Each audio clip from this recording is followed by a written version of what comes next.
Semuanya. Selamat Malam. Boleh Selamat semuanya malam. buka dulu videonya. Saya pengen melihat dulu wajah-wajahnya. Hai. Apa kabar? Apa Baik. kabar Ibu Bapak semua yang baik? Boleh jempolnya dulu, dua dulu buat Tuhan Yesus. Wow, mantap. Ya, wow, ada teman-teman saya nih ya. Ada yang dari berbagai macam tempat hadir ya. Baik, pada kesempatan malam hari ini, puji Tuhan,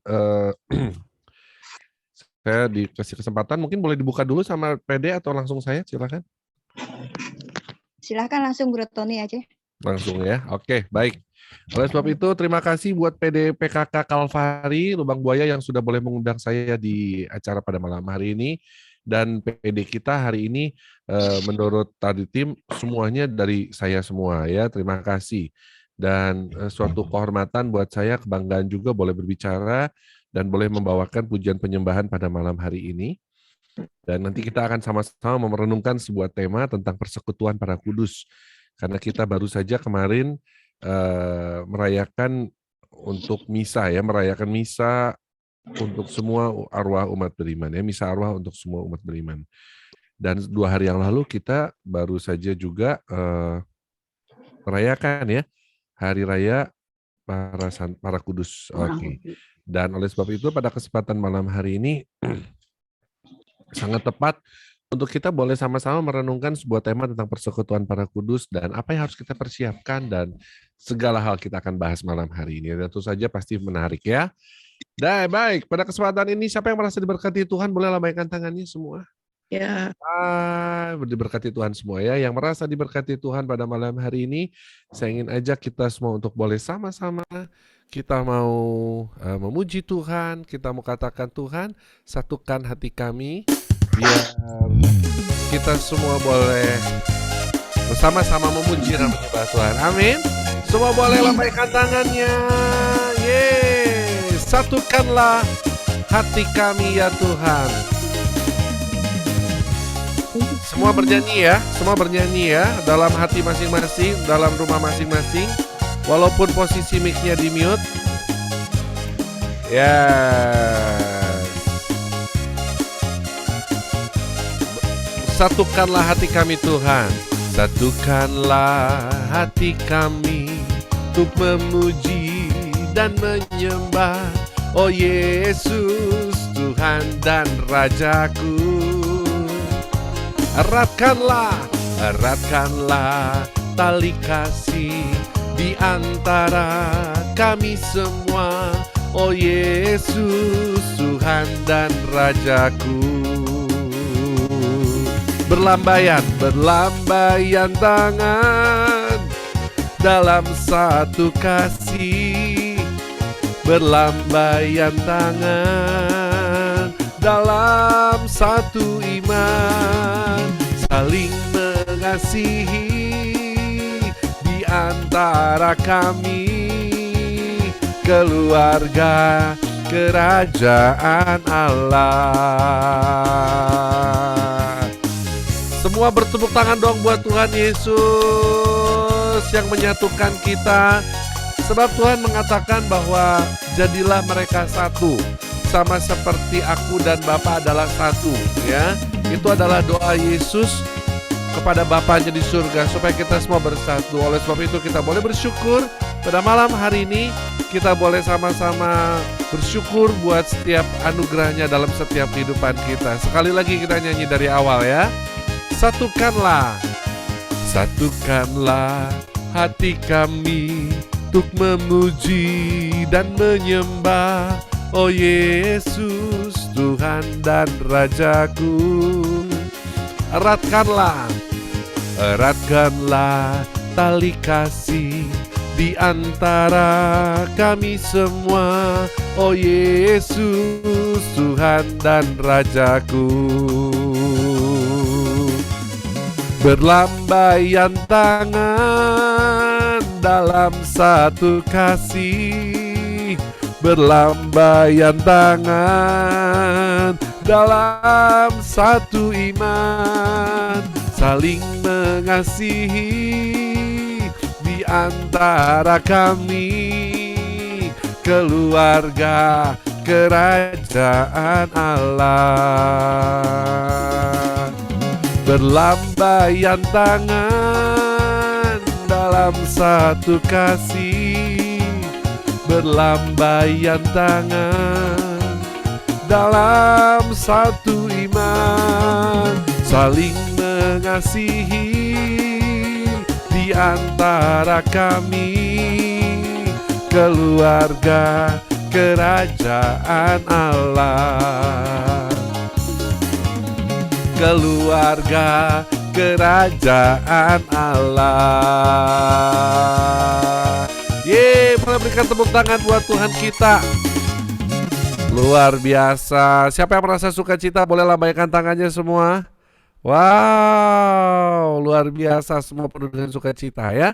Dan pada kesempatan malam hari ini kita mau sama-sama mau bersyukur kepada Tuhan buat setiap anugerahnya, buat setiap rahmatnya, karunia-Nya yang boleh dicurahkan kepada kita. Sebab kita sungguh yakin dan percaya kebaikannya tidak akan pernah habis.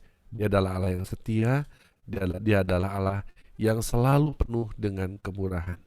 Oleh sebab itu, mari saat ini kita mau mengingat-ingat satu atau dua kejadian di mana Tuhan begitu hadir nyata dalam kehidupan kita, dan kita semua boleh diliputi dengan ucapan syukur dan terima kasih. Mari kita mengingat setiap kebaikan Tuhan. Betapa Dia adalah Allah yang baik. Dan atas dasar itulah, kita pada malam hari ini mau membuka pertemuan kita dengan tanda kemenangan Tuhan di dalam nama Bapa dan Putra dan Roh Kudus. Amin. Allah Bapa kami yang penuh kasih, kami sungguh bersyukur kepadamu karena kami ada hari ini bukan karena kuat dan hebat kami, tetapi itu semua adalah karena anugerah-Mu. Dan oleh sebab itu Tuhan, mengingat atas setiap kebaikan dan kesetiaan-Mu, biarlah pada kesempatan malam hari ini kami mau menaikkan setiap ucapan syukur kami hanya bagi nama-Mu Tuhan. Sebab Engkau ada Tuhan bagi kami, dan berkat kemurahan-Mu selalu Kau sediakan bagi setiap kami. Kau menghiasi setiap kehidupan kami dengan kasih-Mu Tuhan, yang tidak pernah terbatas, selalu mengalir bagaikan air sungai mengalir tiada henti. Lewat lagu pujian ini Tuhan, kami nyatakan syukur kami. Kau hiasi kehidupanku dengan kemurahan-Mu. Kau rancangkan masa depanku penuh dengan harapan. Aku ada saat ini, semuanya karena kasih-Mu. Aku hidup hari ini, semua berkat kemurahan-Mu. Terima kasih Yesus, Engkau sangat baik, teramat baik bagiku. Inilah Tuhan, ucapan syukur di dalam hati kami untuk menyatakan setiap kebaikan serta kemurahan-Mu dalam setiap kehidupan kami. Kau hiasi kehidupanku dengan kemurahan-Mu. Kau rancangkan masa depanku penuh dengan harapan. Aku ada saat ini, semuanya karena kasih-Mu. Aku hidup hari ini, semua berkat kemurahan-Mu. Terima kasih Yesus, Engkau sangat baik, teramat baik aku ada saat ini. Semuanya karena kasih-Mu. Aku hidup hari ini, semua berkat kemurahan-Mu. Terima kasih Yesus, Engkau sangat baik, teramat baik bagiku. Yesus, Engkau sangat baik, teramat baik bagiku. Yesus, Engkau sangat baik, teramat baik bagiku. Kami bersyukur Tuhan, besar kasih setia-Mu. Biarlah setiap mulut kami Tuhan pada malam hari ini boleh mengucap syukur dengan setiap ucapan dan terima kasih yang keluar dari dalam hati kami untuk menyatakan setiap kebaikan-Mu. Terima kasih Tuhan, Engkau sungguh Allah yang baik. Kasih-Mu besar Tuhan. Biarlah Tuhan segala puji dan syukur hanya bagi-Mu. Kau adalah Allah yang baik, teramat baik. Terima kasih Tuhan, terima kasih ya Tuhan. Sungguh Kau adalah Allah yang setia, Kau tanduk keselamatan kami, kota benteng tempat perlindungan kami. Oh Yesus, Kau baik, Kau teramat baik. Terima kasih Tuhan, terima kasih Tuhan. Sungguh besar kasih setia-Mu Tuhan di dalam sepanjang kehidupan kami. Tidak pernah habis kata-kata yang dapat kami ungkapkan untuk menyatakan kebaikan, untuk menyatakan kasih setia-Mu di dalam sepanjang kehidupan kami. Tetapi kini kami tahu Tuhan, ada satu hal yang menyenangkan hati-Mu, yaitu ketika kami penuh dengan pujian. Oleh sebab itu Tuhan, pada malam hari ini biarlah kami mau melanjutkan pujian syukur kami. Kami mau bersorak-sorai sebab ada tertulis dalam kitab Zefanya 3:17 bahwa Tuhan Allahmu ada di antaramu sebagai pahlawan yang memberikan kemenangan. Oleh sebab itu Tuhan, kami yakin Engkau akan hadir di tengah-tengah kami. Kuasa-Mu tidak terbatas oleh ruang dan waktu. Tempat di mana kami saat ini malam hari ini berada akan menjadi mezbah suci-Mu, akan menjadi mezbah kudus-Mu, tempat di mana Engkau akan bertahta dan melindungi dan memberkati kami semua dengan urapan yang baru yang akan Kau curahkan di dalam hati setiap kami. Kami menyerahkan seluruh pujian syukur kami Tuhan dan sorak-sorai kami hanya bagi nama-Mu, sebab Kau adalah Allah yang layak kami puji, layak kami sanjung, layak kami tinggikan dahulu, kini dan sepanjang segala masa. Amin. Boleh berikan tepuk tangan buat Tuhan kita. Yes, siap memuji Tuhan? Yang siap memuji Tuhan boleh buka dulu apanya ya, kameranya boleh buka dulu. Nah gitu dong. Mau sambil makan boleh, mau sambil ngapa-ngapain boleh ya. Yang penting kita wajahnya memuji Tuhan ya. Tapi tolong matikan video kalau lagi mandi ya. Setuju dong? Ya dong, kalau lagi mandi jangan ya. Sebab kita saat ini mau bersama-sama bersyukur pada Tuhan. Sebab biar bumi akan berlalu, maka Tuhan tetap akan setia. Kasih-Nya selalu ada dalam hidup kita. Amin. Biar bumi akan berlalu, biar bulan tak bercahaya lagi, biar langit akan bergoncang, matahari tak bersinar lagi. Tetapi Tuhan Yesusku tak pernah ingkar janji. Semua yang difirmankannya pasti akan digenapi. Sekali lagi, biar bumi akan berlalu, asik. Biar bulan tak bercahaya lagi, biar langit akan bergoncang, matahari tak bersinar lagi. Tetapi Tuhan Yesusku tak pernah ingkar janji.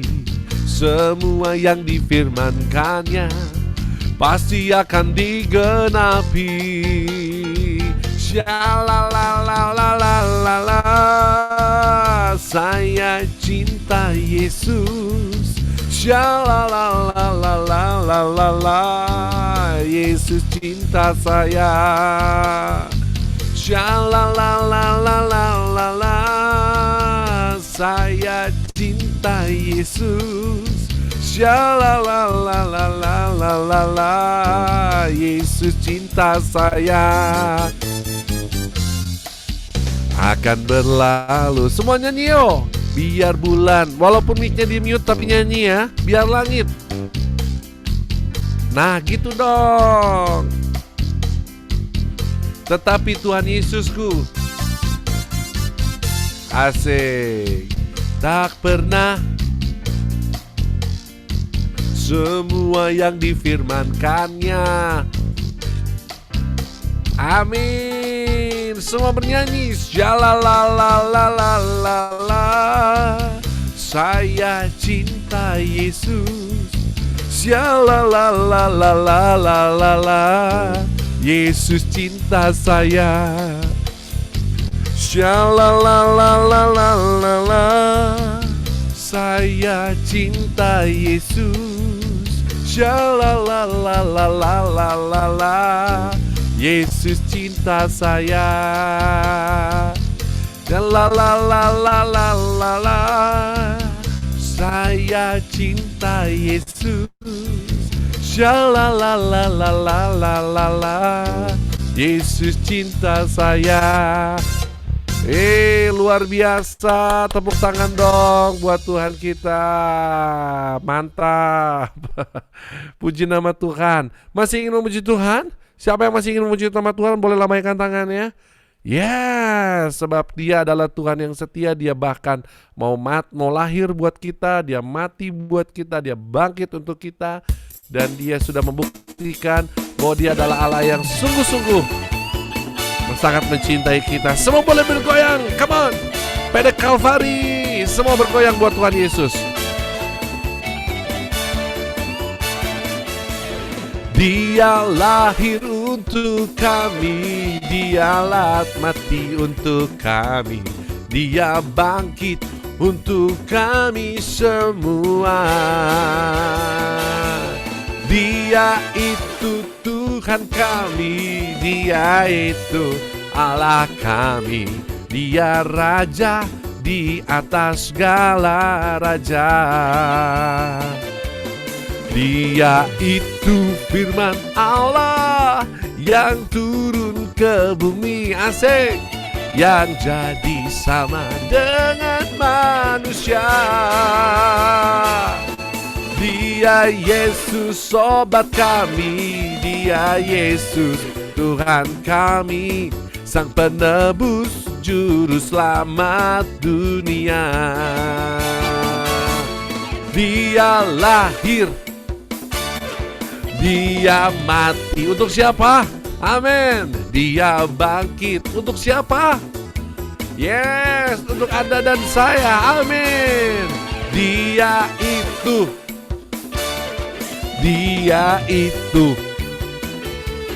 Dia Raja di atas segala raja.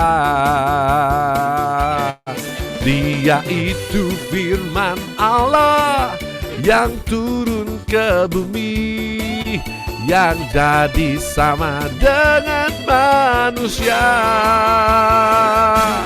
Dia Yesus sobat kami, Dia Yesus Tuhan kami, Sang Penebus, Juru Selamat dunia. Saya mau melihat semua menari buat Tuhan. Mana menarinya buat Tuhan? Buka videonya. Yeay, mantap tuh ya Risma. Wih, Ibu Sekar. Wuhui. Kalvari bergoyang malam hari ini ya. Kita buat Zoom bergetar sampai surga semua bergetar. Amin. Yeay.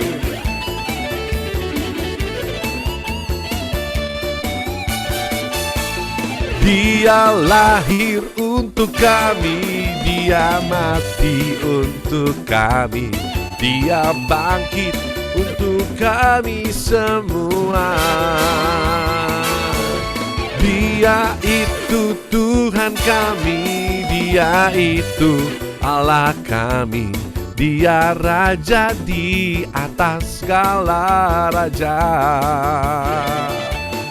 Dia itu firman Allah yang turun ke bumi, yang menjadi sanangan manusia. Dia Yesus sobat kami, Dia Yesus Tuhan kami, Sang Penebus, Juru Selamat dunia.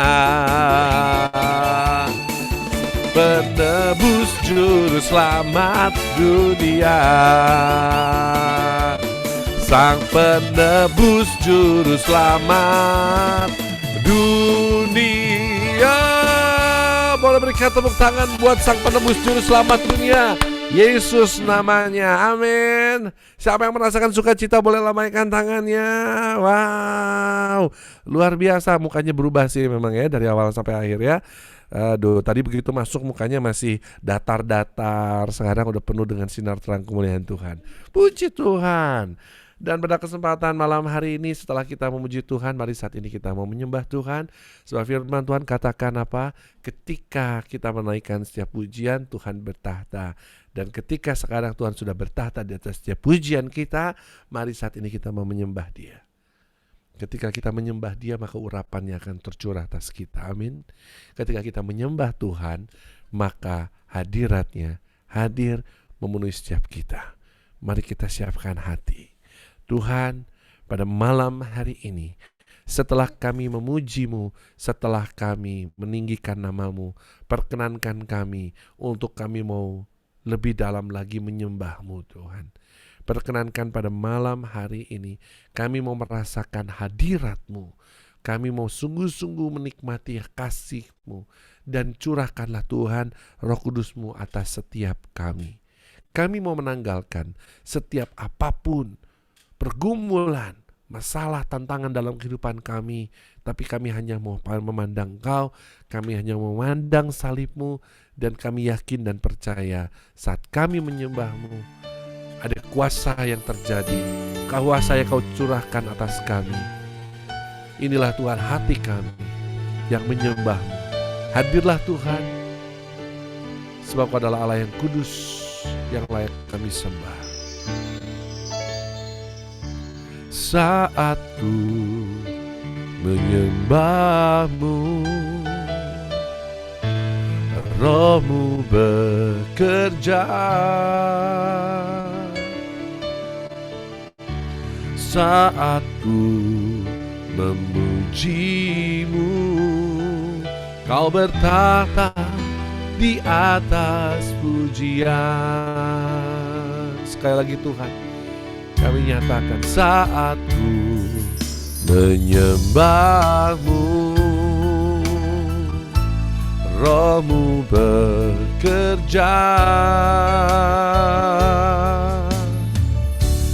Saat ku memuji-Mu, Kau bertahta di atas pujian. Ku angkat hatiku, ku pandang kekudusan-Mu. Saat ku sembah, ku puji memujimu, ku rasakan kehadiran-Mu Tuhan. Sekali lagi Tuhan, dengan segenap hati kami datang menyembah-Mu Tuhan. Saat ku menyembah-Mu, Roh-Mu bekerja. Saat ku memuji-Mu, Kau bertahta di atas pujian. Ku angkat hatiku, ku pandang kekudusan-Mu. Saat ku sembah, ku puji-Mu, ku rasakan kehadiran-Mu Tuhan. Ku angkat hatiku, ku pandang kekudusan-Mu. Kami menyembah-Mu Tuhan. Saat ku sembah, ku puji-Mu, ku rasakan kehadiran-Mu Tuhan. Saat ku sembah, ku puji-Mu, ku rasakan kehadiran-Mu Tuhan. Saat ku sembah, ku puji-Mu, ku rasakan kehadiran-Mu Tuhan. Ya ralala mana ya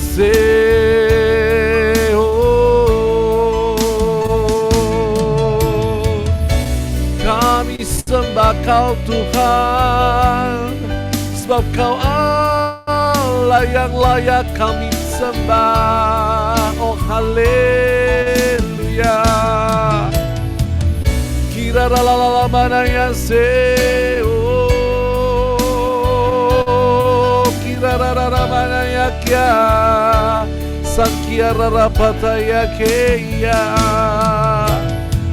Biarlah setiap mulut kami menyembah-Mu Tuhan, dengan bahasa baru yang Kau berikan.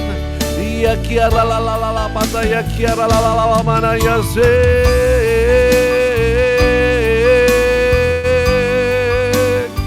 kiara la la la pada ya sekia.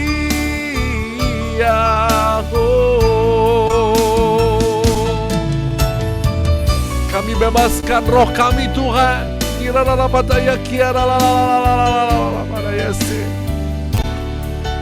Kira la ya hadirlah Tuhan, kuasailah setiap kami Tuhan. Curahkanlah roh-Mu yang baru Tuhan, urapan-Mu, minyak yang baru boleh tercurah malam hari ini. Inna ya kiara la la la la mana ya se Inna ya kiara la la la la mana ya se Ina ya sekiara la la la la mana ya ke.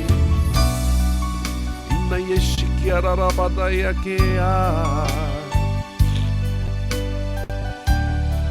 Ina ya se ya kina la la la mana ya se. Ina ya kiara la la la la mana ya ke. Inna yashikia kiara la la la la mana yasia urarapata ya kiara la la la la la la bata ya kiara la mana yashikia da da da da. Oh ya da da mana yase inna yakira la la la la la la bata ya kiara la mana yase. Inna ya kia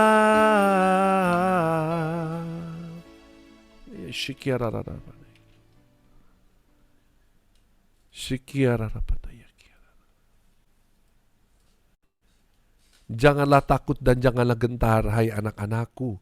Aku sekalipun tidak pernah meninggalkanmu berjalan sendiri. Aku adalah Allah yang setia. Berjalanlah bersamaku, dan aku akan menyediakan kepadamu hari depan yang penuh dengan harapan.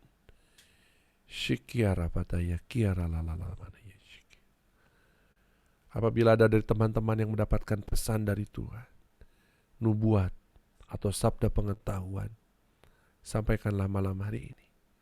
Silakan mute mic Anda, unmute mic Anda, dan mute kembali setelah Anda menyampaikannya. Shikiara pataya kiara dada mana yaki. Inara pataya shikiara la la la la la mana.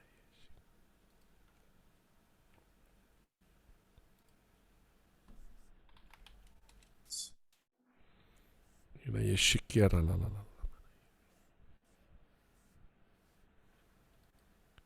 Shikiara rapataya.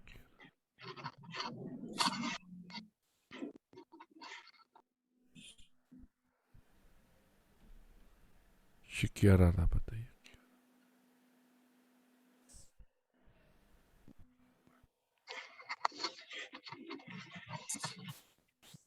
Saya merasakan banyak sekali hati yang hadir pada malam hari ini yang sungguh disegarkan oleh Tuhan. Ada banyak yang mengalami kekeringan di dalam kehidupan rohaninya, tapi malam hari ini Tuhan memberikan hati yang baru. Hati yang mau lebih mengasihi dan melayani Tuhan.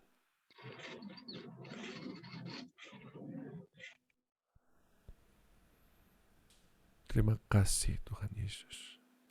Terima kasih untuk setiap lawatanmu, untuk hadirmu dalam sepanjang kehidupan kami.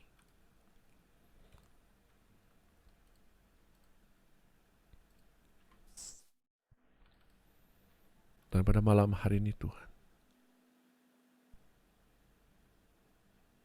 hamba-Mu sebentar lagi akan berkata-kata. Biarlah setiap bahan yang sudah hamba-Mu siapkan ini dapat menjadi sumber kekuatan bagi setiap telinga dan hati yang mau mendengarkannya. Dan hamba-Mu menyerahkan diri. Biarlah otoritas ilahi boleh turun atas hamba-Mu ini Tuhan. Kuasa mengajar dan urapan-Mu boleh Kau curahkan atas hamba-Mu. Sehingga pada saat nanti ketika hamba-Mu harus menyampaikan banyak hal, bukan lagi lidah dan bibir ini yang mengatakannya, tetapi sungguhlah Engkau sendiri yang bekerja menggunakan setiap lidah bibir ini untuk boleh menyampaikan setiap pesan yang ingin Kau sampaikan kepada setiap kami. Ajar kami Tuhan untuk setia, dan setiap hati di sini yang ikut dalam acara ini boleh Kau berkati, boleh Kau lindungi, dan Kau jaga. Sehingga pewartaan firman pada malam hari ini sungguh boleh berguna dan kami boleh hayati dalam hidup kami sehari-hari. Terpujilah nama-Mu Tuhan di dalam sepanjang kehidupan kami, dari dahulu, sekarang, dan sampai selama-lamanya. Kami siap untuk mendengarkan firman-Mu Tuhan. Amin. Boleh berikan tepuk tangan sekali lagi buat Tuhan kita. Siapa yang merasa diberkati Tuhan malam hari ini boleh lambaikan tangannya. Luar biasa. Baik teman-teman semua, wow sudah bertambah banyak ya, 36 orang.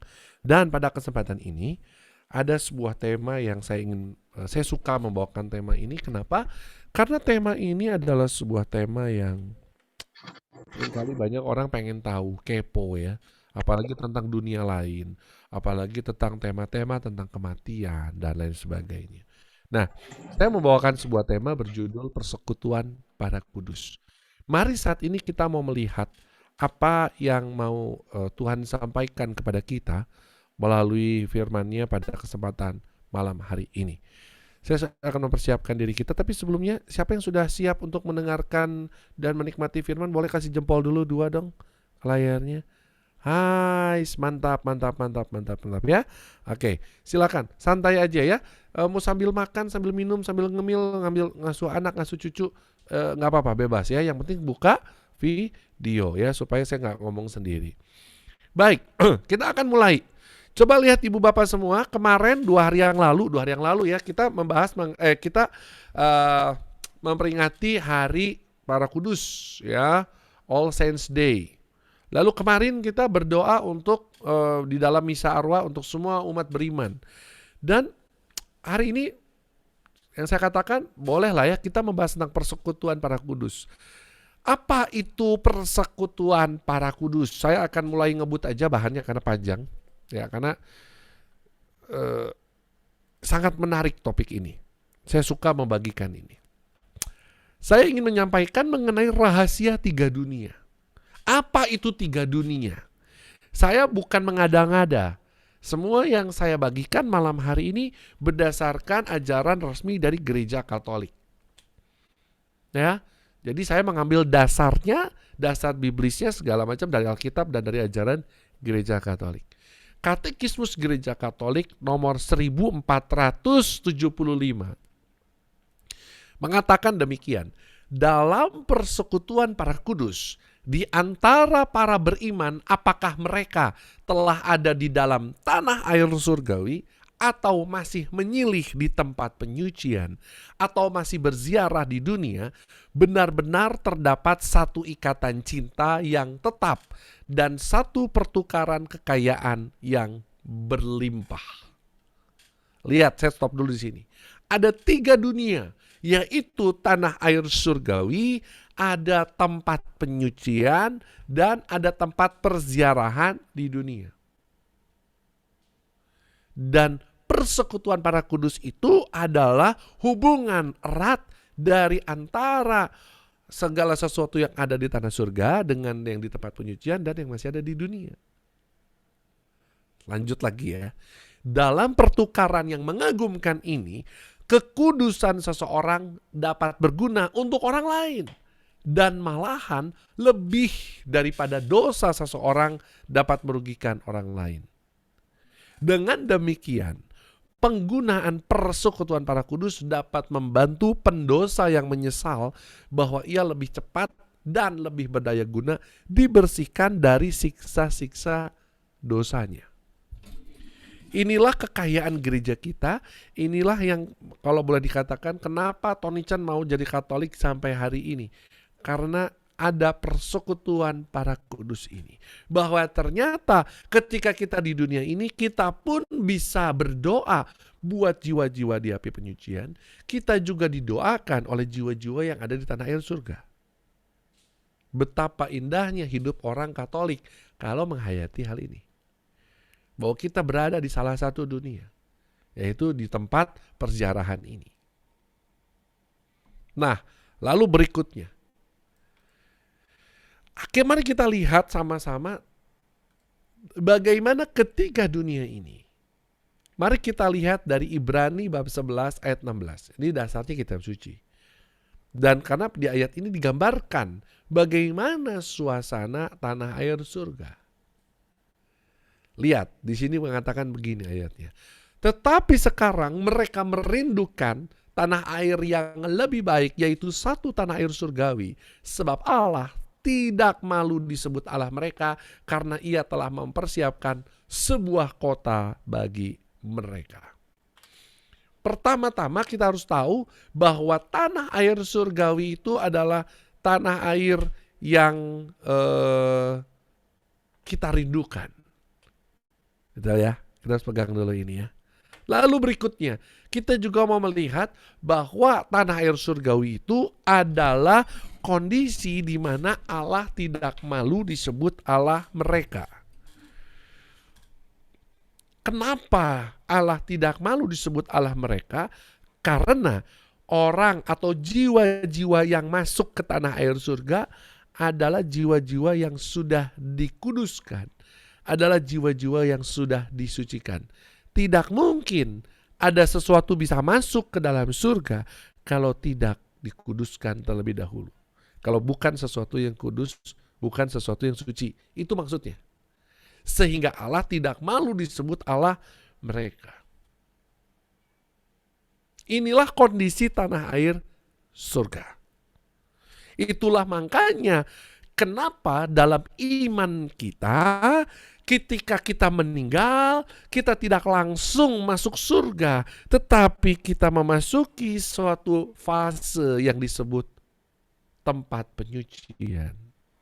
Di tempat penyucian inilah kita disucikan, dikuduskan. Ketika kita sudah suci, sudah kudus, baru kita masuk surga. Itulah kenapa kita ada yang namanya purgatori atau purgatorium itu. Karena kita meyakini, dan ini tertulis dalam kitab suci. Sehingga sebenarnya purgatorium itu dasar biblisnya sudah sangat-sangat jelas.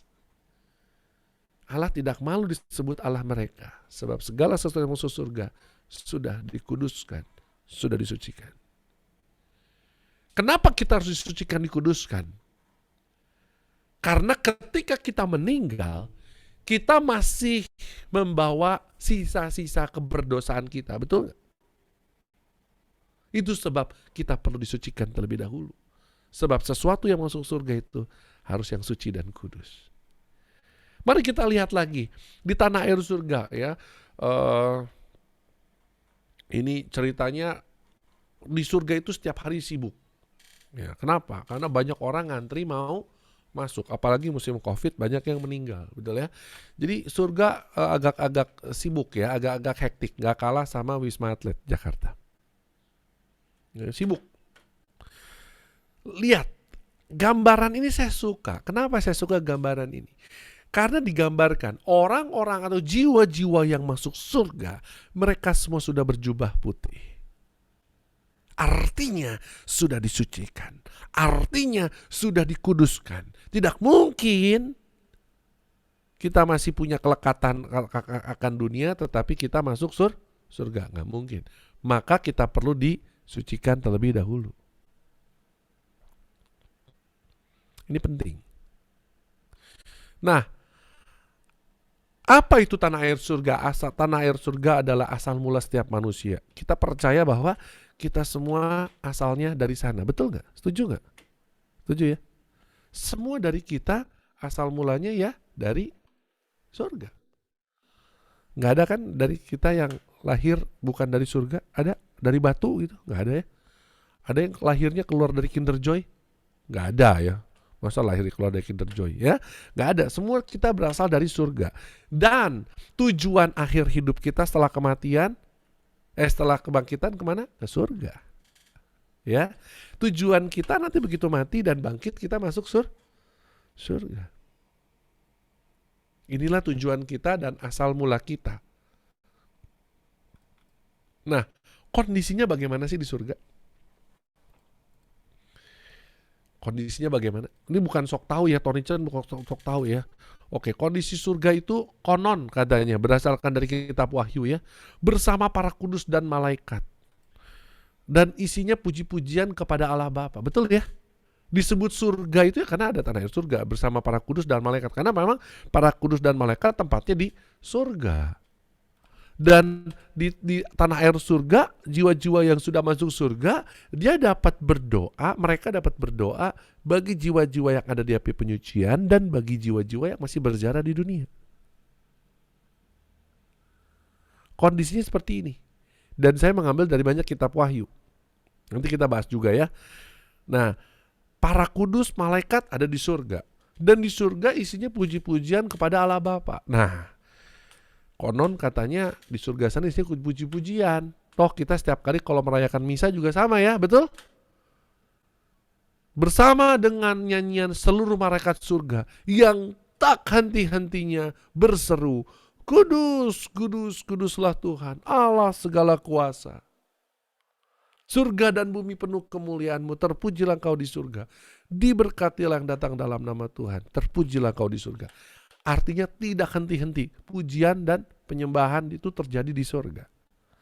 Itu juga kenapa makanya Tony Chen 21 tahun pelayanan di karismatik. Karena saya mau melatih diri saya, supaya nanti ketika saya masuk surga nggak kagok. Karena orang karismatik sudah terbiasa pujian dan penyembahan. Betul nggak?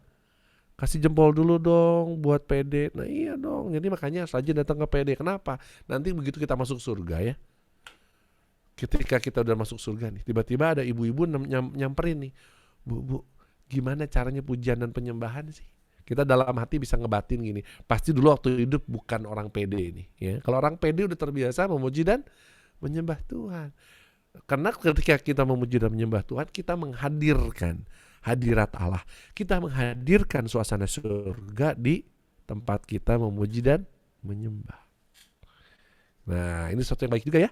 Jadi oleh sebab itu, jangan malas pujian dan penyembahan. Justru marilah kita hidup dan menghidupi pujian penyembahan ini. Next. Tanah air surga. Hasil akhirnya seperti apa? Ternyata enggak semua bisa sampai. Memang kita semua pengen sampai semua ke surga. Siapa yang mau masuk surga? Siapa yang mau masuk surga? Halo? Ini pada gak ngangkat tangan, mau masuk mana? Semua masuk surga ya? Oke, siapa mau duluan? Oh enggak, kata Bu Sekar enggak ya. Masuk surga mau duluan? Aduh jangan. Pertanyaan yang aneh memang ya. Semua pengen masuk surga tapi gak ada yang mau duluan. Hasil akhirnya ada yang sampai. Tapi ada juga yang lama banget untuk bisa sampai ke tanah air surga. Tapi ada juga yang akhirnya tidak sampai atau terjebak di dunia orang mati. Nanti kita akan bahas. Kenapa ada jiwa-jiwa yang akhirnya dia tidak sampai ke tanah air surga.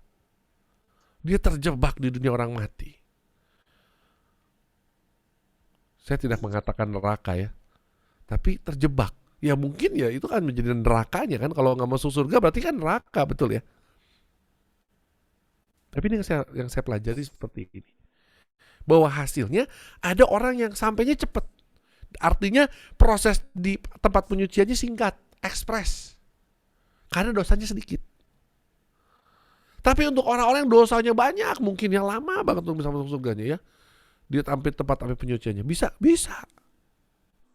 Nah pertanyaannya, proses kita nanti di api penyucian, mau sebentar mau lama itu tergantung dari usaha kita hari ini. Betul gak? Ya dong? Saya yakin kalau kayak Yohanes Paulus, kayak Mother Teresa, itu pasti jalan tol ke surganya. Betul gak? Ya kan? Paling cuma mampir doang bentar. Ya kan? Api penyucian mampir bentar udah langsung lewas lagi.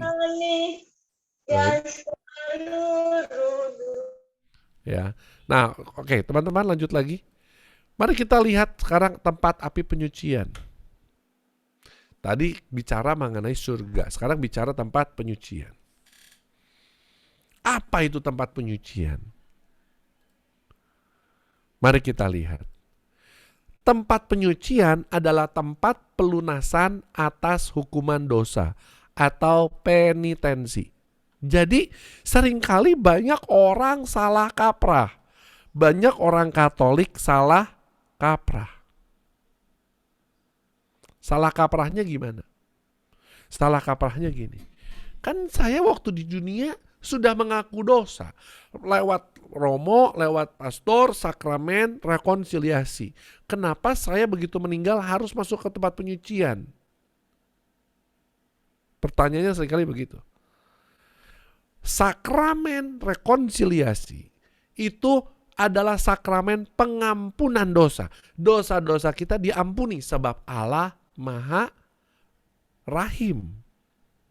Allah Maha Pengampun. Setiap kita berdosa, Dia akan mengampuni kita.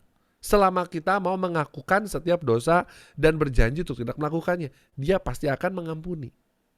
Tetapi hukuman dosa tetap jalan.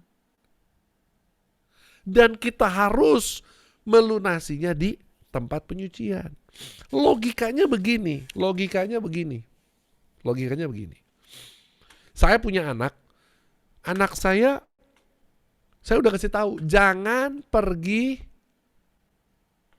naik motor, jangan naik sepeda di waktu hujan.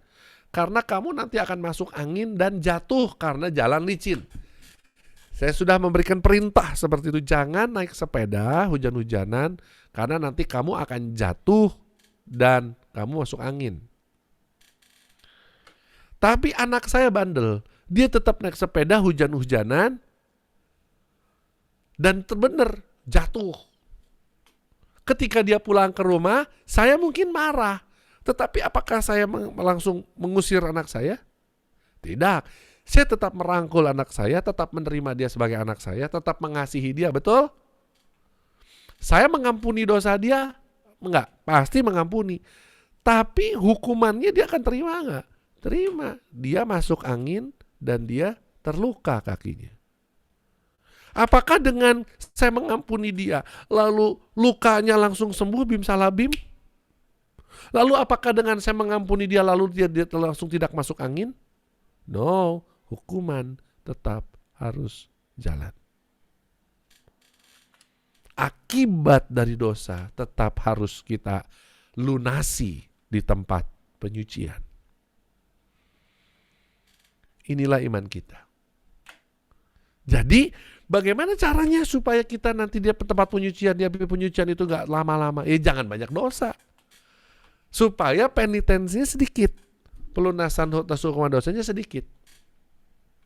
Yang kedua, bagi orang awam, tempat penyucian itu disebut dunia orang mati atau tempat penantian kebangkitan dari antara orang mati. Ini bagi orang awam. Jadi orang awam mengatakan dunia orang mati. Betul. Ketika kita mati, ya kita masuk dunia orang mati. Tetapi kapan kita masuk surga? Ketika kita dibangkitkan dari antara orang mati untuk masuk surga, masuk kepada kehidupan yang kekal. Sama seperti Yesus. Yesus setelah mati, dia masuk dunia orang mati, pada hari ketiga bangkit dari antara orang mati. Betul nggak? Itu Yesus dari ketiga. Begitu juga dengan kita. Kita akan mati dan kita akan masuk dunia orang mati. Tetapi tadi kita udah tahu di dunia orang mati itu akhirnya kita bangkit dan masuk surga, atau bangkitnya lama banget atau nggak bangkit-bangkit alias neraka.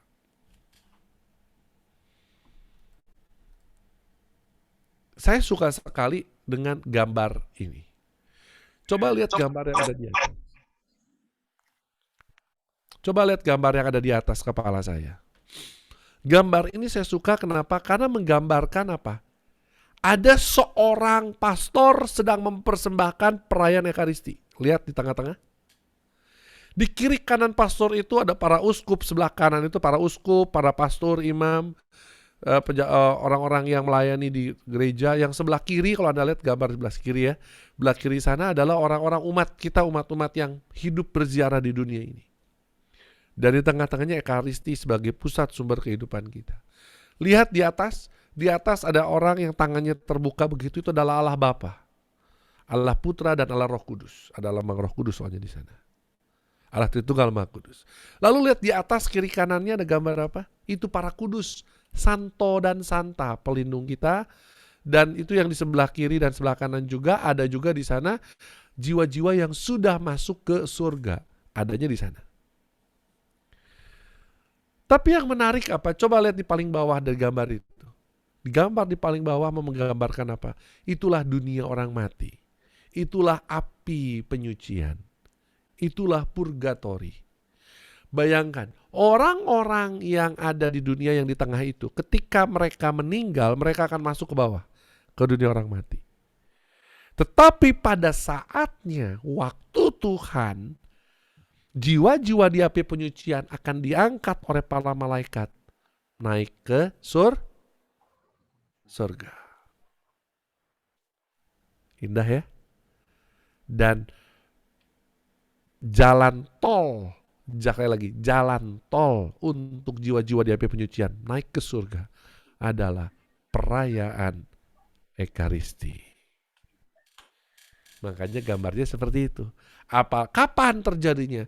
Ketika romo atau pastor mengangkat, inilah tubuhku yang diserahkan bagimu. Gung, gung. Di saat itulah saat paling penuh indah. Banyak jiwa-jiwa di api penyucian yang diangkat sama Tuhan. Bangkit dari antara orang mati. Bangkit dari dunia kematian untuk masuk surga. di dalam doa syukur agung. Indah banget ya orang Katolik itu ya. Wow, indah banget. Nah, teman-teman semua, kondisinya di tempat penyucian gimana? Banyak orang ngerasa gini, api penyucian, waduh pasti panas ya. Kalau masuk api penyucian nanti saya kira-kira gimana ya? Medium well done atau apa? Enggak. Ini enggak ada hubungannya. Ingat, gereja Katolik penuh atau kaya dengan simbol. Api penyucian itu adalah merupakan simbol. Simbolnya adalah api. Kenapa menggunakan simbol api? Karena api itu punya kekuatan untuk memurnikan. Coba Anda lihat kalau emas. Bagaimana memurnikan emas? Dibakar, betul nggak? Sehingga menjadi murni 24 karat. Begitu juga dengan kita. Kita semua yang sekarat-sekarat ini, begitu masuk di api penyucian, dibakar pakai api penyucian supaya 24 karat, supaya murni. Ketika sudah murni, suci, bersih, kudus, baru boleh masuk surga. Nah, kondisinya seperti apa kurang lebih? Apakah kita disiksa? Apakah katanya kalau kita berbohong lalu lidahnya ditusuk pakai besi panas, katanya gitu, ada cerita zaman dulu ya. Anak-anak itu selalu bercerita begitu. Oh, nanti kalau kamu nanti suka berbohong, nanti mulut kamu panjang katanya, kayak mulut buaya. Nanti kalau kamu suka mencuri katanya, nanti tangan kamu tidak bisa bengkok katanya, lurus terus begini katanya. Kalau kamu, wah pokoknya macam-macam lah ya cerita. Apakah betul di api penyucian kita disiksa? Jawabannya tidak. Kenapa? Karena kita punya Bapa yang begitu baik. Lalu bagaimana kondisinya? Kondisinya itu orang-orang di api penyucian itu, di tempat penyucian itu penuh dengan perasaan malu atas dosa dan menyesal. Itulah kondisinya. Kenapa mereka bisa malu atas dosa dan menyesal? Contoh begini. Saya suka kasih ilustrasi begini. Jiwa-jiwa di api penyucian itu bukan dalam arti dia dibakar gitu. No. Jadi begini. Orang-orang yang sudah berada di api penyucian, jiwa-jiwa di api penyucian itu, mereka sudah bisa melihat sorga. Mereka sudah bisa melihat ada pintu surga yang begitu sangat indah. Dan di sana ada Tuhan Yesus yang mengatakan, mari datanglah kepadaku, masuklah dalam perjamuan kawin anak domba, di kitab Wahyu. Tetapi kondisi orang itu merasa malu. Dia merasa menyesal. Kenapa? Dia belum bisa masuk ke pintu surga itu. Dia belum bisa menggapai tangan Tuhan Yesus yang mau mengajaknya masuk surga. Kenapa? Karena tubuh rohaninya belum suci, belum kudus. Itu makanya begitu dia melihat surga dari kejauhan, jiwa-jiwa di api penyucian itu menderita. Aduh Tuhan, nyesel, toh gitu saya gak main-main di dunia ini. Toh gitu saya gak hidup dengan sembarangan di dunia ini. Kenapa? Saya harusnya masuk situ, tapi sekarang saya gak bisa. Perasaan malu, perasaan menyesal ini menyiksa. Dan rasanya seperti terbakar oleh api.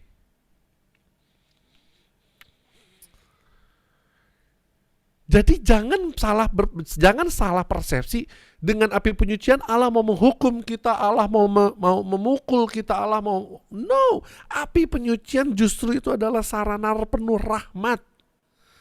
Tuhan sudah membuka tangannya, ayo bergabung bersama. Tapi kita gak bisa masuk, kenapa? Belum disucikan. Itulah makanya kita butuh doa-doa. Orang-orang di api penyucian butuh doa-doa dari orang jiwa-jiwa di surga dan jiwa-jiwa yang masih ada di dunia. Supaya dia lebih cepat dipulihkan. Sehingga pada saatnya nanti juga dia akan berjalan kok masuk surga. Disinilah ada perasaan malu atas dosa dan menyesal. Nah, nasib orang-orang yang di api penyucian itu pasrah. Gak bisa ngapa-ngapain. Bedanya itu. Makanya kenapa kalau kan dikatakan kalau mau berbuat baik sekarang, ketika kita masih berada di dunia. Karena begitu kita sudah meninggal, kita gak bisa berbuat apa-apa. Di dunia kematian, di dunia orang mati itu kita gak bisa ngapa-ngapain. Bahkan berdoa untuk diri sendiri aja gak bisa. Apalagi mendoakan orang lain. Jiwa-jiwa di api penyucian. Makanya baca buku Maria Stima. Baca buku-buku dari buku harian Santa Faustina. Bagaimana Santa Faustina berjumpa dengan jiwa-jiwa di api penyucian. Mereka gak bisa berdoa untuk dirinya sendiri. Mereka butuh doa-doa kita, dan nasib mereka sangat tergantung dari satu, kemurahan hati Tuhan. Kedua, doa dari dunia tempat manusia berziarah, dan doa dari tanah air surgawi. Inilah persekutuan para kudus. Ada hubungan yang luar biasa.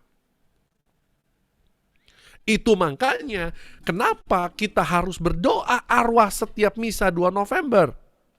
Bahkan untuk nenek moyang kita yang sudah meninggal puluhan tahun mungkin. Kenapa kita tetap mendoakan? Terus kalau kita mendoakan nenek moyang kita yang sudah 34 tahun lalu meninggal, bukankah dia logikanya udah masuk surga? Kenapa kita masih mendoakan arwah mereka? Nah, pertanyaan-pertanyaan itu seringkali muncul. Jawabannya simpel.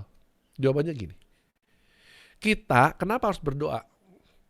Supaya kelak, karena kan ini kita berada dalam persekutuan para kudus nih.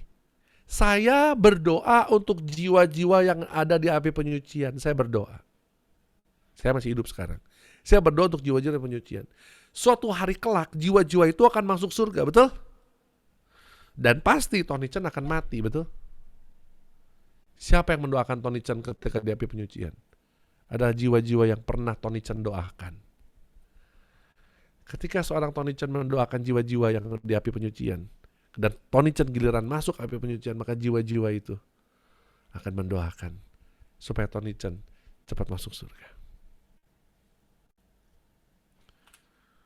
Dan ketika kita masuk surga, melangkahkan pijakan kaki pertama kita di surga, siapa yang menyambut kita selain Tuhan Yesus? Jiwa-jiwa yang kita doakan. Lalu bagaimana? Kalau kita berdoa untuk seseorang, arwah seseorang yang sudah masuk surga, ya gak ada masalah, doain aja, karena doa itu kan baik. Maka doa itu akan dikembalikan kepada jiwa-jiwa yang ada di api penyucian. Gitu. Jadi gak usah takut, kayaknya engkong saya udah meninggal 30 tahun yang lalu, kayaknya udah masuk surga, udah gak usah didoain. Salah, doain. Karena kita nanti akan mendoakan engkong kita, maka engkong kita akan mendoakan kita, dan ingat, karena jiwa-jiwa di surga kan bisa mendoakan kita. Ya kan, engkong kita yang sudah masuk surga bisa mendoakan kita, dan dia juga bisa membantu mendoakan jiwa-jiwa di api penyucian. Inilah yang disebut persekutuan para kudus. Indah ya. Jadi tempat penyucian adalah sebenarnya tempat yang indah. Karena di sanalah nanti kita disucikan. Memang gak enak. Perasaan malu atas dosa, menyesal pasti.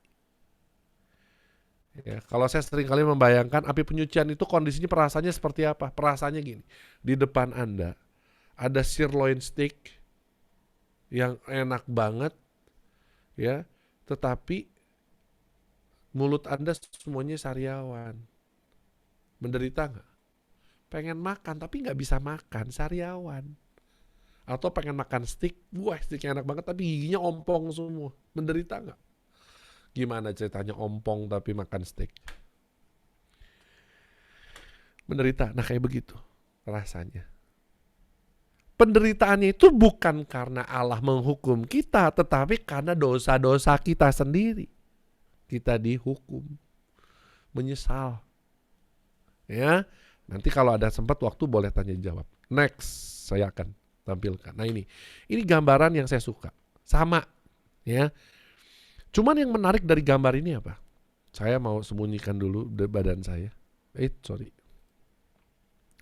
Apa yang menarik dari gambar ini? Anda coba lihat.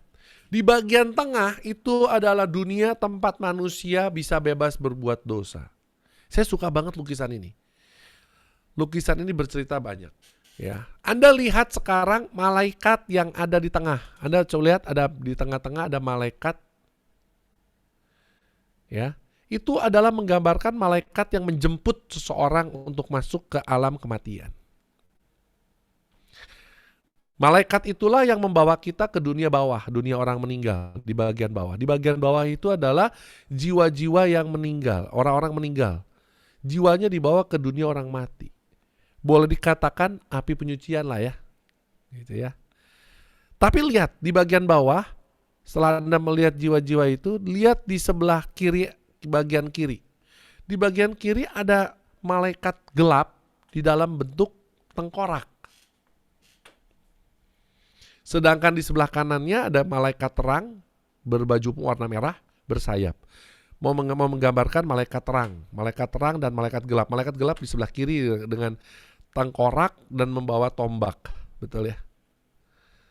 Nah, kurang lebih nih gambar ini menggambarkan apa? Orang yang begitu meninggal, dia nanti masuk dalam api penyucian. Ada jiwa-jiwa yang akan diselamatkan oleh malaikat yang ada di sebelah kanan, lalu masuk ke surga. Surga di mana paling atas, lihat. Paling atas ada surga. Jiwa-jiwa yang dari bawah itu akan dibawa ke atas oleh malaikat terang. Artinya bangkit untuk bangkit kembali dari alam kematian. Kan sama seperti Kristus, kita akan bangkit dan masuk ke dalam kehidupan yang kekal. Nah itu bangkit itu artinya dijemput oleh malaikat itu masuk surga. Tapi ada juga orang-orang tertentu yang akan mengalami kematian kedua. Kematian kedua artinya dia tidak bangkit, tapi justru akan dijemput sama malaikat kegelapan yang paling kiri itu untuk masuk neraka. Ya, itu. Gambarannya sangat bagus ya. Saya suka sekali gambar ini. Nah, teman-teman semua kurang lebih gambarannya seperti itu, bagaimana hidup kita dan koneksi kita dengan orang-orang di api penyucian. Nah, lihat gambar sama lagi. Misa, bayangkan ada misa yang dipersembahkan oleh pastor, dan setiap kali pastor mempersembahkan misa, ada jiwa-jiwa yang diselamatkan yang masuk ke surga. Nah, tempat penyucian hasil akhirnya cuma dua. Dari gambar tadi kita tahu, bangkit dan akhirnya masuk surga, atau terjebak. Terjebak di alam kematian. Atau artinya ya hidup selamanya di alam kematian alias neraka. Siapa yang mau hidup di alam kematian selamanya? Pasti nggak ada yang mau. Ya, nah inilah hasil akhirnya, bangkit atau terjebak. Sebelum saya mau melanjutkan, saya ingin mengajak kita semua berdoa untuk jiwa-jiwa di api penyucian yuk, dalam nama Bapa dan Putra dan Roh Kudus. Amin. Tuhan, berilah mereka istirahat kekal dan sinarilah mereka dengan cahaya abadi. Semoga semua orang yang sudah meninggal beristirahat dalam damai. Salam Maria, penuh rahmat, Tuhan sertamu. Terpujilah engkau di antara wanita dan terpujilah buah tubuhmu Yesus. Santa Maria Bunda Allah, doakanlah kami yang berdosa ini sekarang dan waktu kami mati. Amin. Dalam nama Bapa dan Putra dan Roh Kudus. Amin. Amin. Terima kasih. Mari kita lanjutkan. Mari kita sekarang bahas dunia orang mati. Nggak tahu nih di jalan mana nih ada surga dan neraka kayak gini. Pernah lihat di daerah rumah tempat ibu ya? Oke. Ada surga dan neraka. Hidup kita itu sebenarnya pilihannya sudah kita pilih setiap hari. Setiap hari itu kita hidup itu hanya memilih antara surga atau neraka. Betul nggak? Betul ya? Bagaimana dengan dunia orang mati? Nah, di dalam Wahyu 20 ayat 4. Jadi saya tidak mengada-ngada. Semuanya ada dasar biblisnya. Coba kita baca sama-sama. Orang benar, saya menulis gini, orang benar mengalami kebangkitan setelah kematian pertama. Aku juga melihat jiwa-jiwa mereka yang telah dipenggal kepalanya karena kesaksian tentang Yesus dan karena firman Allah, yang tidak menyembah binatang itu dan patungnya, dan yang tidak juga menerima tandanya pada dahi dan tangan mereka. Dan mereka hidup kembali dan memerintah sebagai raja bersama-sama dengan Kristus untuk masa 1000 tahun. Di sini sangat jelas, Yohanes ditunjukkan sama Tuhan Yesus dan dia menuliskannya di kitab Wahyu ya. Bahwa orang-orang yang kepalanya dipenggal karena kesaksian tentang Yesus, artinya orang-orang yang berusaha mempertahankan iman, berjuang dengan imannya, akan hidup kembali. Dan berkuasa, memerintah sebagai raja bersama dengan Kristus. Artinya benar dong kalau saya katakan orang benar mengalami kebangkitan setelah kematian pertama. Kita semua diharapkan begitu, setelah kita mati kita akan bangkit.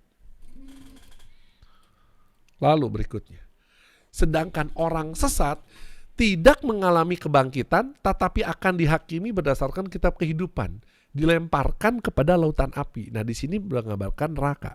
Ada ayatnya. Jadi ada dasar biblisnya. Wahyu 20:13-15. Maka laut menyerahkan orang-orang mati yang ada di dalamnya. Dan maut dan kerajaan maut menyerahkan orang-orang mati yang ada di dalamnya. Dan mereka dihakimi masing-masing menurut perbuatannya. Lalu maut dan kerajaan maut itu dilemparkanlah ke dalam lautan api. Itulah kematian yang kedua, lautan api. Dan setiap orang yang tidak ditemukan namanya tertulis dalam kitab kehidupan itu, ia dilemparkan ke dalam lautan api itu. Begitu sangat menyedihkan.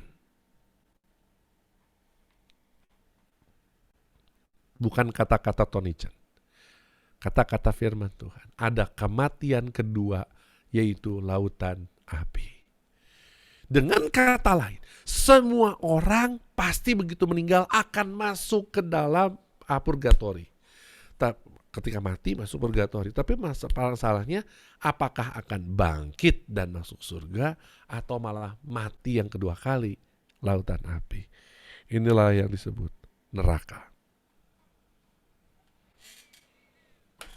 Ya, jangan sampai kita kebagian yang ini ya. Nah, sekarang kita mulai bahas mengenai api penyucian atau purgatorium. Mari kita bahas. Api penyucian atau purgatorium adalah tempat atau proses kita disucikan. Catatan saya tulis, banyak orang Katolik masih salah. Kita itu disucikan, bukan dicuci. Oleh sebab itu disebut api penyucian. Banyak orang bilang api pencucian, bukan api pencucian. Halo, kita bukan dicuci. Ya, kita disucikan.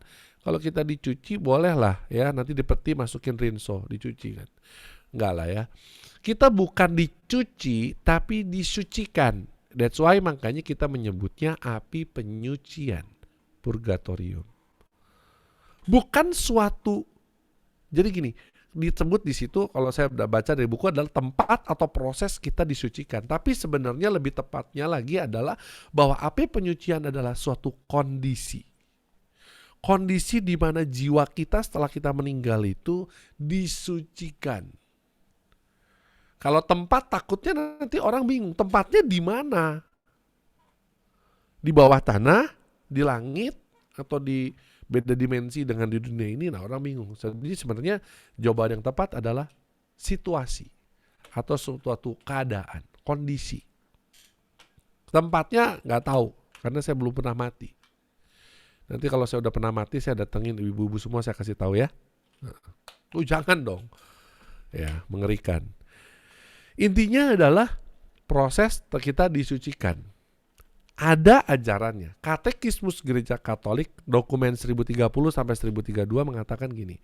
Api penyucian adalah suatu kondisi yang dialami oleh orang-orang yang meninggal dalam keadaan rahmat dan dalam persahabatan dengan Tuhan, namun belum suci sepenuhnya, sehingga memerlukan proses pemurnian selanjutnya setelah kematian. Benar gak kata-kata saya dari tadi? Benar ya? Ajaran Gereja Katolik. Saya kok copas. Next.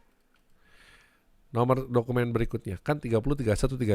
Nomor 3031 1031. Kita dapat membantu jiwa-jiwa yang ada di api penyucian dengan doa-doa kita, terutama dengan mempersembahkan wujud misa kudus bagi mereka. Berarti kita sudah di jalan yang benar ya. Intensi misa buat bapak ini, ibu itu yang sudah meninggal berapa tahun yang lalu, benar. Ini yang kita lakukan. Ini yang kita lakukan kemarin juga di 2 November, misa arwah untuk seluruh umat beriman.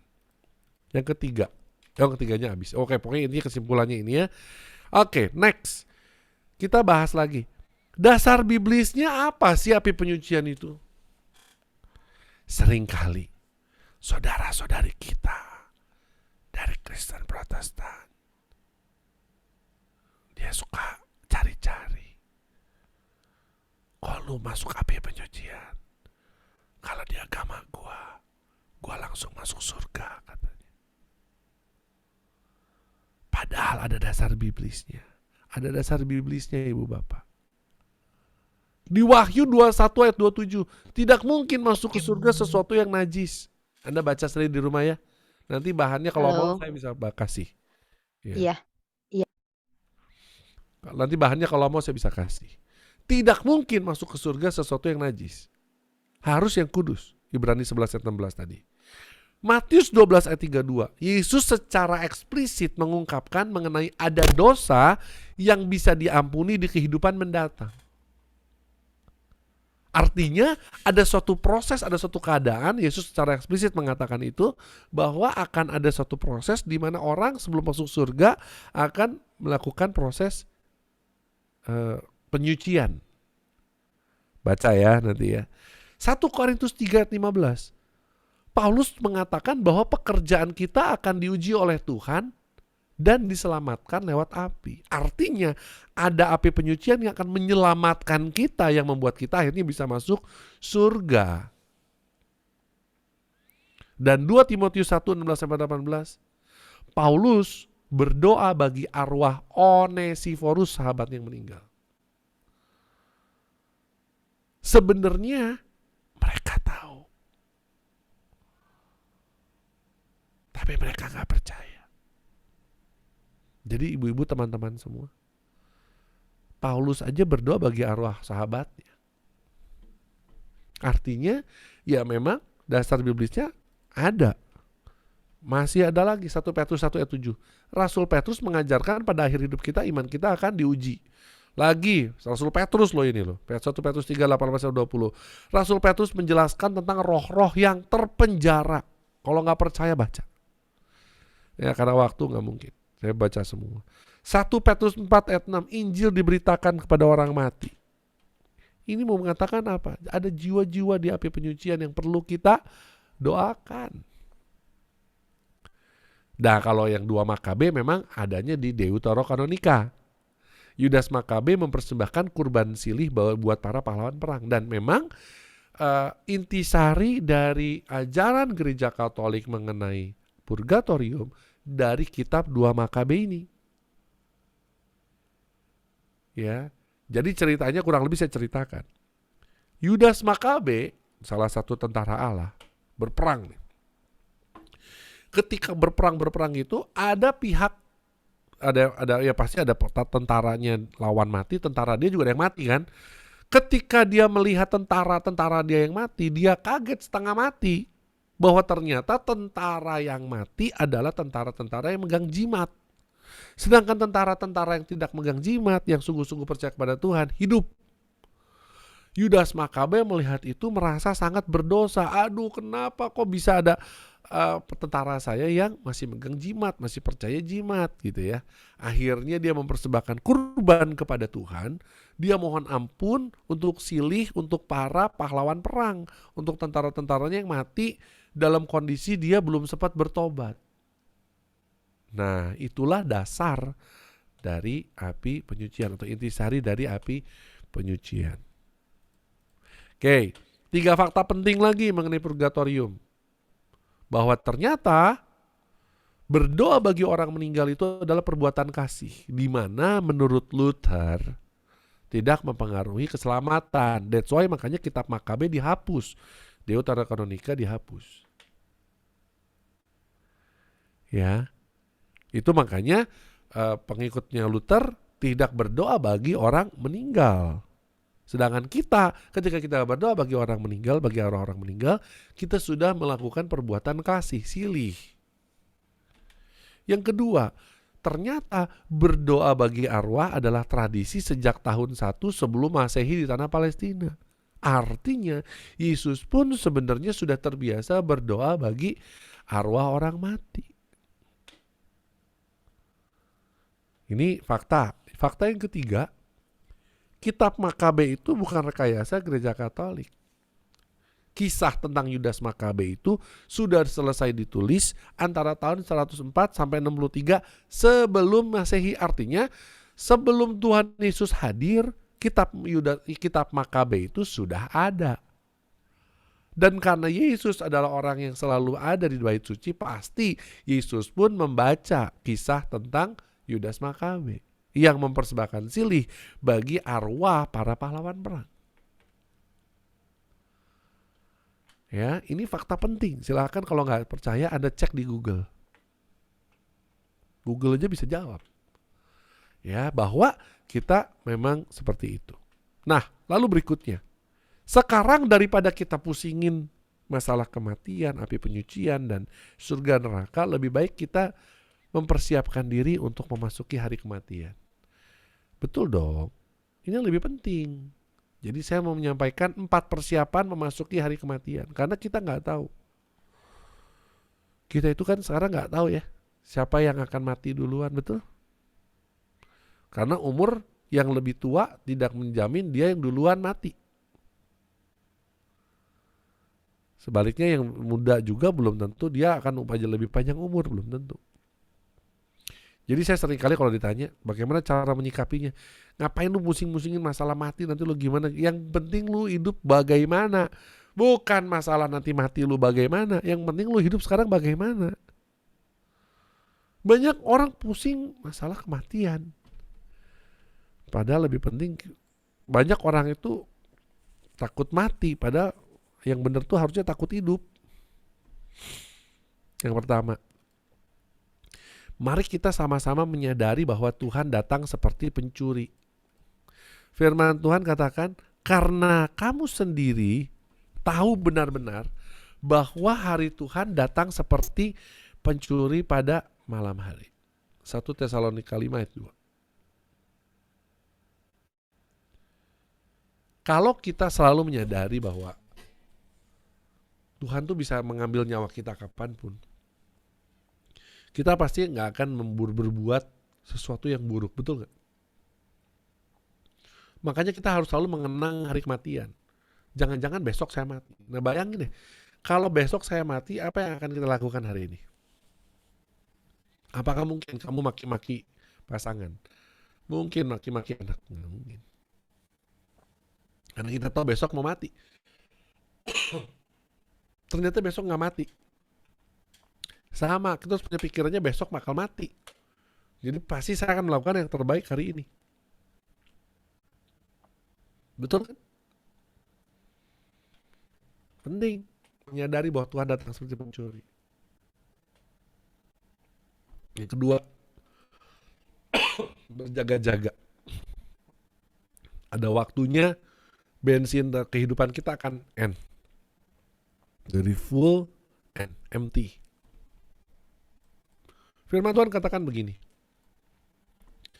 Tetapi ketahuilah ini, jika tuan rumah tahu pada waktu mana pada malam hari pencuri akan datang, sudahlah pasti ia berjaga-jaga dan tidak akan membiarkan rumahnya dibongkar. Sebab itu hendaklah kamu juga siap sedia, karena anak manusia datang pada saat yang tidak kamu duga. Jadi kita harus tahu bahwa Tuhan bisa datang kapan saja, dan kita diajak untuk berjaga-jaga. Balik lagi, hampir mirip sama yang pertama ya.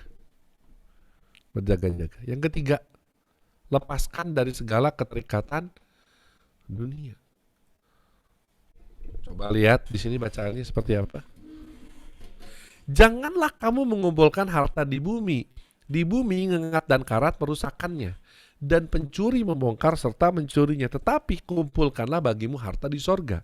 Di sorga ngengat dan karat tidak merusakannya, dan pencuri tidak membongkar serta mencurinya. Karena di mana hartamu berada, di situ juga hatimu berada. Dari pengalaman saya, orang-orang yang saya nanti cerita ya, bahwa saya tuh adalah orang indigo. Jadi saya baru tahu kalau saya itu indigo setelah saya udah setua ini gitu ya. Udah 10 tahun yang lalu saya baru tahu, mungkin 10 tahun yang lalu lah. Karena zaman saya kecil itu nggak ada istilahnya indigo. Yang tahu tuh saya intinya waktu kecil itu saya selalu berhubungan dengan psikiater dan psikolog aja. Jadi mungkin sedikit sharing dulu ya sebagai pembukaan. Saya adalah seorang anak yang saya baru tahu indigo. Dulu istilahnya saya disebutnya anak aneh. Karena saya nggak punya teman. Saya itu bisa berkomunikasi, ngobrol dengan arwah orang meninggal. Yang membuat saya nggak bisa membedakan manakah arwah, manakah manusia. Karena di mata saya semua sama. Jadi Bapak Ibu semua dari kecil, dari usia umur 2 tahun sampai kurang lebih usia 17 tahun, saya itu selalu langganan dengan psikiater dan psikolog. Apalagi waktu saya masuk awal-awal sekolah gitu ya. Karena saya nggak bisa membedakan mana arwah orang meninggal, mana orang. Semua saya ajak ngomong, semua bisa ngomong sama saya bisa berkomunikasi aktif. Artinya komunikasi aktif, bukan pasif ya. Karena ada orang indigo pasif. Kalau saya aktif, saya bisa bertanya dan saya bisa mendengarkan. Saya bisa mendengar mereka dan mereka bisa mendengar saya. Ada yang pasif, kalau saya aktif. Nah, di situ saya banyak diberikan pendampingan secara ke psikiater bagaimana caranya membedakan arwah, roh dengan manusia. Karena dulu nggak ada teman, saya tuh nggak punya teman. Karena teman-teman menganggap saya aneh. Saya lagi main, saya bisa ngobrol sendiri. Saya punya banyak teman tidak terlihat. Saya punya banyak teman-teman yang bisa diajak main gitu ya. Lagi duduk makan tiba-tiba ngobrol sendiri gitu ya. Lalu ditanya, Tony ngomong sama siapa? Ini ada oma sebelah. Ngajak ngobrol gitu ya. Ya orang yang nanya stres dong. Ya. Nah, jadi intinya seperti itu. Dan memang dari pengalaman saya, apa yang saya lihat dari usia 2. Jadi kalau saya sekarang umur 40 tahun berarti sudah 38 tahun saya memang seperti itu ya. Dan sampai sekarang pun tidak bisa hilang. Mau didoain segala macam ya gimana ya. Tapi memang saya gunakan untuk pelayanan sekarang, untuk memuliakan Tuhan. Dari pengalaman saya, jiwa-jiwa yang memang lama atau artinya tidak ekspres gitu ya, adalah mereka yang masih punya keterikatan dengan dunia. Dalam arti mereka masih punya dendam, mereka masih punya sesuatu yang sangat dia sayang gitu ya. Dia sangat sayang banget sama rumahnya, dia sangat sayang banget sama pekerjaannya, sehingga dalam tanda kutip rohnya, arwahnya terjebak di sana. Itulah makanya betul yang dikatakan dalam Injil, Rasul Petrus mengatakan, Yesus mengatakan kepada Petrus, apa yang kau ikat di dunia akan terikat di dunia, apa yang kau lepaskan di dunia akan terlepas di surga. Yang kau ikat di dunia akan terikat di surga. Apa yang kau lepas di dunia akan terlepas di surga. Kita itu nggak boleh punya keterikatan. Bahkan yang lucu adalah banyak orang yang nggak bisa lepas rohnya, arwahnya karena dia belum bisa mengungkapkan perasaan sayang. Lucu loh. Banyak orang-orang yang saya tuh pengen bilang sama anak saya kalau saya tuh sayang sama dia. Tapi karena penyesalan itulah dia akhirnya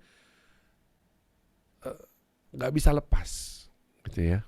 Nah, teman-teman semua, mari kita lepaskan dari segala keterikatan duniawi ini karena ini sangat membahayakan buat kita. Dan yang keempat, doakanlah arwah yang sudah meninggal, apalagi yang ada di api penyucian. Saya tidak mengatakan bahwa saya bisa melihat jiwa-jiwa di api penyucian, tetapi saya bisa melihat jiwa-jiwa yang menderita. Dan memang betul banyak sekali jiwa-jiwa yang menderita yang butuh bantuan, butuh doa dan segala macam ya. Itu ya harus saya doakan. Prinsipnya gitu aja. Ya, dan saya juga mengundang teman-teman semua, ayo kita mari berdoa untuk arwah orang yang sudah meninggal, apalagi yang ada di api penyucian. Karena itu merupakan salah satu perbuatan kasih. Dan Tuhan memperhitungkan itu. Ketika kita meninggal, kita pasti akan didoakan juga. Ya. Oke. Pada akhirnya, mari kita mempersiapkan diri untuk boleh menjadi mempelai Tuhan kita Yesus Kristus suatu hari nanti. Ketika Tuhan memanggil kita ke surga. Dan mari kita usahakan berbuat baik, berbuat hidup baik, hidup kudus. Dan di api penyucian kita bisa sesingkat-singkatnya gitu ya. Dan segera masuk surga. Jangan lupa nanti kalau udah nyampe masuk surga semua, tim PD Kalvari, kita buat PD di sana dan undang Tony Chan, kita PD lagi ya. Oke. Ada pertanyaan? Boleh yang mau bertanya?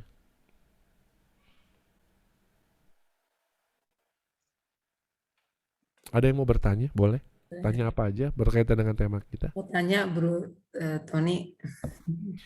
Iya boleh. Untuk yang meninggalnya karena bunuh diri, apakah itu sudah pasti dia akan terikat di dunia orang mati, sama yang meninggalnya dibunuh? Itu mungkin pertanyaan saya. Oke, begini. Pertanyaan bagus. Siapa yang bertanya tadi? Sorry. Bu Bu Rosa. Elena, Bu Rosa ya. Pertanyaan bagus. Dari apa yang ini saya bahas dari dua versi ya, dari dua versi. Versi yang pertama adalah versi apa yang saya lihat. Kalau dari versi yang saya lihat adalah selama ini pengalaman saya melihat jiwa-jiwa yang mati bunuh diri memang sangat sulit untuk bisa masuk surga. Mohon maaf. Orang-orang yang mau bunuh diri itu sangat sulit sekali masuk surga. Butuh betul-betul kemurahan hati Tuhan. Kalau orang jiwa beriman, orang yang meninggal dalam kondisi rahmat, ini saya katakan ya, orang-orang biasa lah, orang Katolik yang biasa-biasa gitu ya. Setelah dia meninggal, dia rata-rata orang yang normal itu akan mengalami di kehidupan di dunia kematian atau dunia orang mati atau api penyucian itu kurang lebih 1000 hari. Makanya kita ada misa kan, misa 3 hari, 7 hari, 40 hari, 1 tahun, 2 tahun, 1000 hari selesai. Kenapa? Karena 1000 hari itu memang rata-rata 1000 hari itu udah lepas. Rata-rata ya. Rata-rata. Jadi ini tolong, ini bukan ajaran Katolik, ini apa yang kesaksian saya. Rata-rata 1000 hari sudah lepas. Artinya kalau sudah selepas itu, Tony Chen udah gak bisa lagi berkomunikasi secara aktif. Jadi saya dikasih karunia sama Tuhan. Saya boleh berbincang-bincang dengan mereka, ngobrol dengan mereka yang meninggalnya rata-rata sampai 1000 hari. Tapi ada orang yang bisa lebih dari 1000 hari nggak lepas-lepas. Kenapa? Karena kurang didoakan. Karena sekali lagi jiwa-jiwa itu kurang didoakan. Boleh saya minta tolong jangan direkam, di close dulu Bu Sofi. Ya, karena nanti kita menjaga ya. Boleh di stop dulu ya. Bu Sofi boleh di stop rekamannya. Ya. Bu Sofi. Ya. Karena ini cukup sensitif ya. 1000 hari rata-rata orang lepas. 1000 hari rata-rata orang lepas. Kalau direkam tolong yang bagian ini dipotong ya. Kalau ada orang yang lebih dari 1000 hari kurang didoakan. Ya, kurang didoakan.